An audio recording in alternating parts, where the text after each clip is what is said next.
रामविलास पासवान की बनाई झोपड़ी भाई या बेटे किसके हिस्से आएगी, इसकी लड़ाई अब भी आखिरी चरण में है। 4 साल से चाचा और भतीजे के बीच झोपड़ी के लिए रस्साकसी का खेल चल रहा है। 4 साल चली सुनवाई के बाद अब चुनाव आयोग कभी भी इस पर अपना फैसला सुना सकता है। सूत्रों की माने तो लोजपा और उसके सिंबल पर चाचा पशुपति कुमार पारस की रालोजपा और भतीजे चिराग की लोजपा ने अपना फाइनल स्टेटमेंट चुनाव आयोग को सबमिट कर दिया है। यानी कि चुनाव आयोग की तरफ से इन्हें अपना दावा और तथ्य पेश करने के लिए 25 जुलाई तक का समय दिया गया था। चुनाव आयोग से मिली इस डेडलाइन के बाद दोनों की लीगल टीम ने अपना अपना पक्ष आयोग के सामने पेश किया है। लोजपा रामविलास के पास अध्यक्ष चिराग समेत कुल 5 सांसद है, जबकि चाचा की पार्टी को सीट नहीं मिलने के कारण रालोजपा लोकसभा चुनाव लड़ ही नहीं पाई। पशुपति कुमार पारस के पास एक भी चुने हुए प्रतिनिधि नहीं है। लोकसभा चुनाव में लोजपा रामविलास का वोट शेयर 6.36% है, जबकि चुनाव नहीं लड़ने की वजह से चाचा की पार्टी के पास इसका कोई जवाब नहीं है। दोनों पार्टियों ने आयोग के समक्ष दावा किया है कि उनके संगठन का विस्तार समूचे देश में है।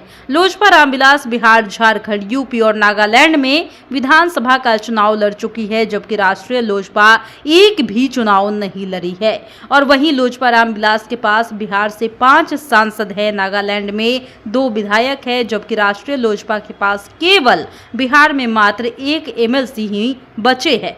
लोक जनशक्ति पार्टी की बात करें तो जनता पार्टी से अलग होकर 24 साल पहले लोजपा का गठन किया गया।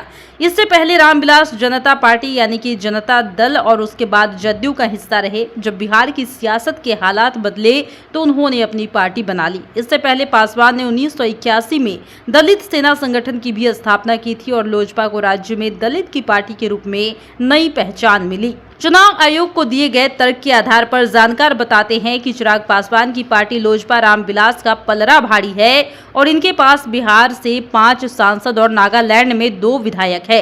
चिराग खुद केंद्र में मंत्री हैं और प्रधानमंत्री और गृह मंत्री का सपोर्ट उनके साथ है। दलितों के वोट को ध्यान में रखते हुए भाजपा के साथ ही जदयू भी उनके सपोर्ट में है। लोजपा की स्थापना साल 2000 में हुई थी। चिराग पासवान पार्टी और उसके सिंबल यानी बंगले को अपने पिता के धरोहर के रूप में मानते हैं, इसलिए वो बंटवारे के बाद से ही एक लड़ाई लड़ते आ रहे हैं। पार्टी से जुड़े प्रदेश स्तर के एक नेता कहते हैं कि उनके हक में चुनाव आयोग का फैसला आने से काफी फायदा होगा। अगले साल होने वाले बिहार विधानसभा चुनाव में पार्टी और उसकी पहचान को लेकर जनता के बीच कोई कंफ्यूजन नहीं रहेगा। जनता को वोट देने में परेशानी नहीं होगी। इस प्रकरण पर राष्ट्रीय लोजपा के प्रवक्ता श्रवण अग्रवाल का कहना है कि 2021 में जब पार्टी टूटी तब राष्ट्रीय कार्य समिति में पूरा बहुमत पशुपति कुमार पारस के साथ था। उस वक्त पार्टी के करीब 90% लोग उनके साथ थे। तमाम प्रदेश अध्यक्ष भी उनके ही साथ थे। अब सब कुछ चुनाव आयोग पर ही डिपेंड करता है।